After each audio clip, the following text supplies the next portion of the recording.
Good day, ma'am. So we are the group 6.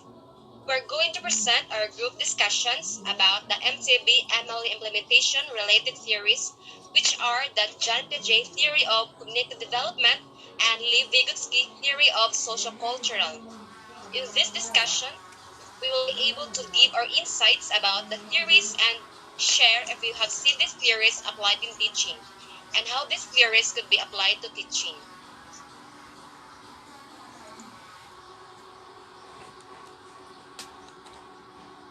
So here are the group 6 members. So we have I, Giselka, second, Ana Lodusdus, third, Alessa Maningo, fourth, Regina Salarza, and fifth, Apple K. Villamor.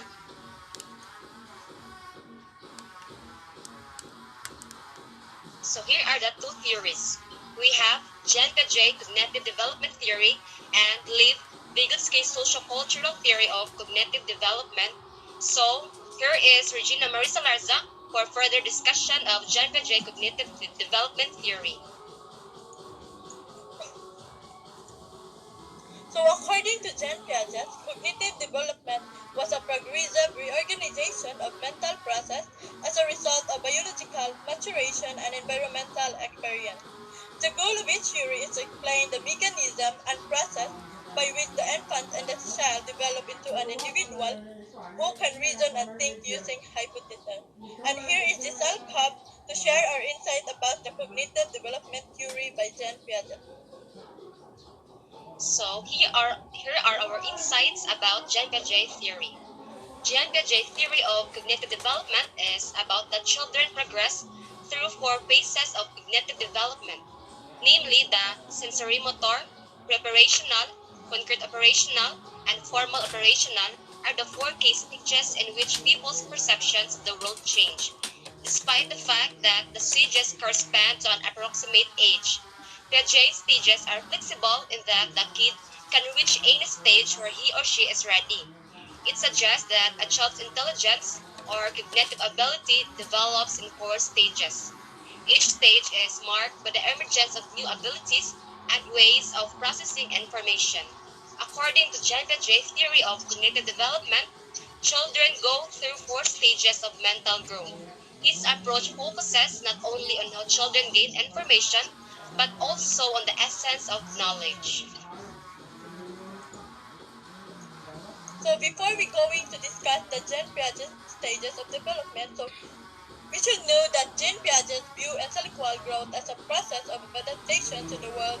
This happened through assimilation. So when we say assimilation, it's the cognitive process of making new information fit in with your existing understanding of the world. Each work of new information is close to what we already know. And accommodation involves the formation of new mental structures or schema when new information does not fit into existing structures. So for the example of assimilation and accommodation, so we can think of a schema as a mental framework in the form of a kid toy. So think that they already fully understand. So for example, muhatag-tag idea or information or idea niya nga that shape is triangle, then masud na siyang hunahuna, then if mukuha na sa tagbagong idea niya, familiarize na niya nga shape is square, so masud lang gihapon. So muad na sa kag new idea, murag ikatulungan na idea niya, mura man siyang ma-confuse kay palitan star. So murag unfamiliar kaayo niya niya. Mao to kuan, in this situation we need accommodation na nga mo change to the schema itself. So mugamit jud tag accommodation para ang bata makabaw bitaw sa mga unique na mga butang. They understand something truly new. And here are the Jean Piaget stages of development. So first is sensory no motor stage, empathy 2 to 2 years. So in this stage, the infant progresses from a reflex state to a relatively complex level of sensory no motor action. So in this stage, the children go through a period of rapid growth and learning through their movement and senses. The infant learns about the world, sucking, gripping, seeing, and hearing are all basic actions. The children to do learn about the world even when objects cannot be seen. Infants learn that they next is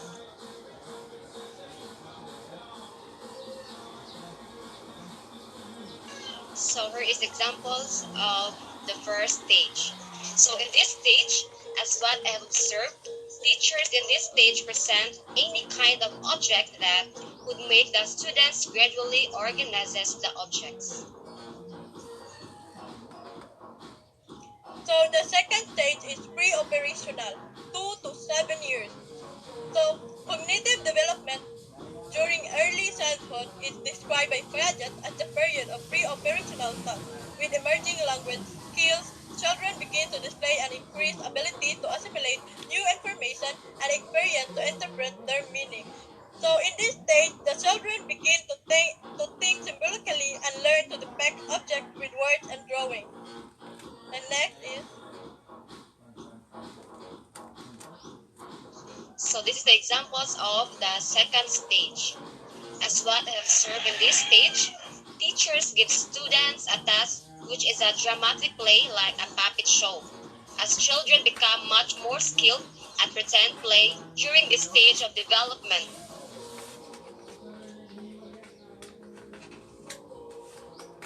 the third stage is concrete operational, 7 to 11 years.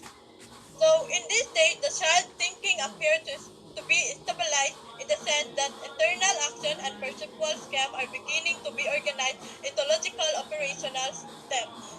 So in this stage, the children begin to think logically about concrete experience throughout this stage. They begin to grasp the concept of conservation. And next is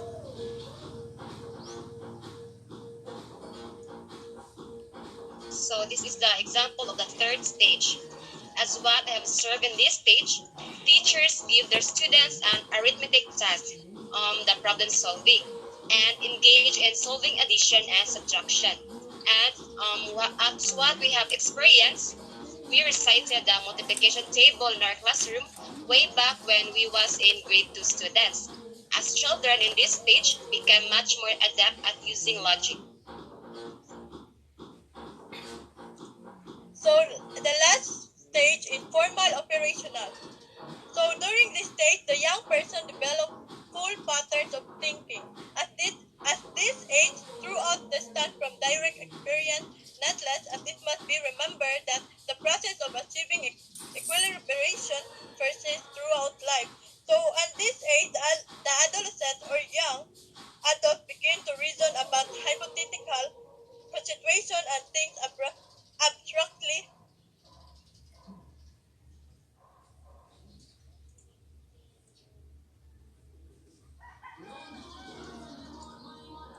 So next, And this is the examples of the last stage of cognitive development. So as what I have observed in this stage, teachers uses developing logic and reasoning skills with the use of board games for educational purposes, in which the teachers use learning games to test students to think abstractly and to form or structure of a mathematical problem.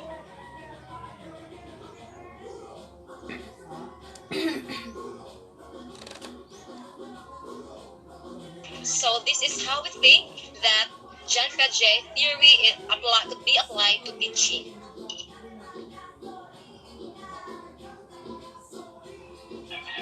One way to apply John Piaget theory of cognitive development in the classroom is that the teachers should facilitate the learning by providing various experiences for the students, or discovery learning, allows opportunities for students to explore and experiment, while encouraging new understandings.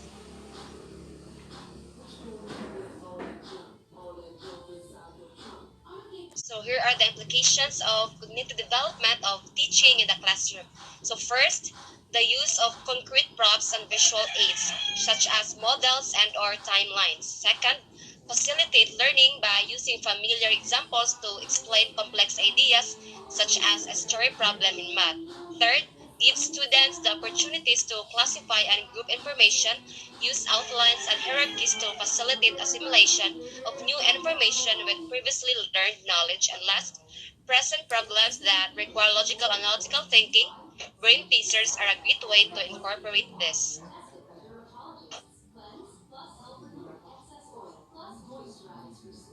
teachers should take an active mentoring role towards students instead of pushing information on the students while they sit and listen passively. Share the learning experience and encourage students to be active and engaged. Take students seriously and respect their ideas, suggestions, and opinions. Supplement traditional lectures with relevant, hands-on classroom activities that let students experience the content for themselves. Respect students' individual interests, abilities, and limits. Developmental stages at different times. Rather than pressuring every child to adapt to one learning style, pay attention to each child's development stages and adopt the lesson each child to adapt to one learning style. Pay attention to each child's developmental stages and adopt the lesson accordingly. Plan a variety of classroom activities that accommodate different learning styles, such as visual or auditory.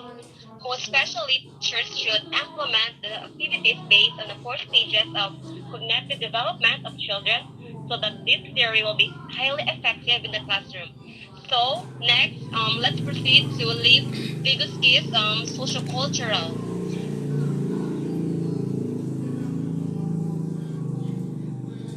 Lev Vygotsky's theory, which is sociocultural theory in cognitive development. And here is our insights. Vygotsky's sociocultural theory views human development as a socially mediated process in which children acquire their cultural values, beliefs, and problem-solving strategies through collaborative dialogues with more knowledgeable members of society. His theory is important in the field of learning as it allows the learners to share their knowledge with one another that can create a better way of understanding the topic given. As we all know that collaboration is an important tool for the students to have an interaction with some learners. He believes strongly that community plays a central role in the process of making meaning, as social interaction plays a fundamental role in the development of cognition in every student. It is also an important source of social connection and a sense of belonging. Unlike Piaget's notion that children's development must necessarily precede their learning, Vygotsky argued that learning is a necessary and universal aspect of the process of developing culturally organized, specifically human psychological function. In other words, social learning tends to precede development. Also, this theory gives us the knowledge that learning is an essentially social process in which the support of parents, caregivers, peers, and the wider society and culture plays a crucial role in the development of higher psychological functions that helps the students to develop their way of learning. In continuation to this insight, we have Miss Apple K. Villamore. So the social-cultural perspective emphasizes the importance of individuals in mentoring roles in determining who we reach. So Vygotsky's social-cultural theory of human learning emphasizes that education is a process of interaction, the derivation of general intelligence in society and culture. So the central theme of Vygotsky's theoretical framework is that social contact is crucial to cognitive growth and development.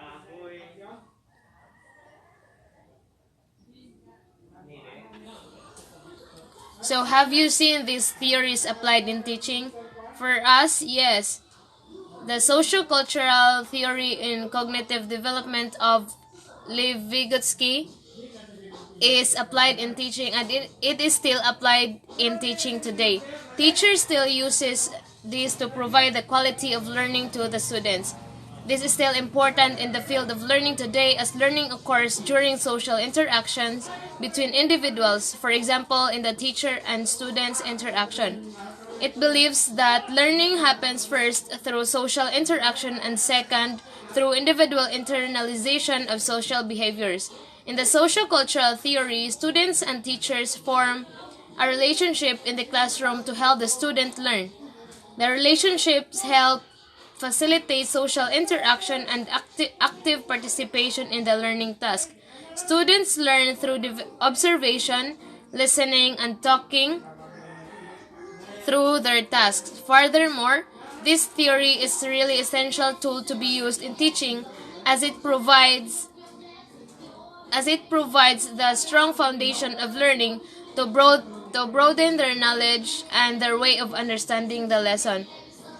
For continuation, we have Miss Apple K. Villamore. So this could be applied to teaching when the students placed in situations where they can look at one another, and this encourages them to discuss and interact while learning.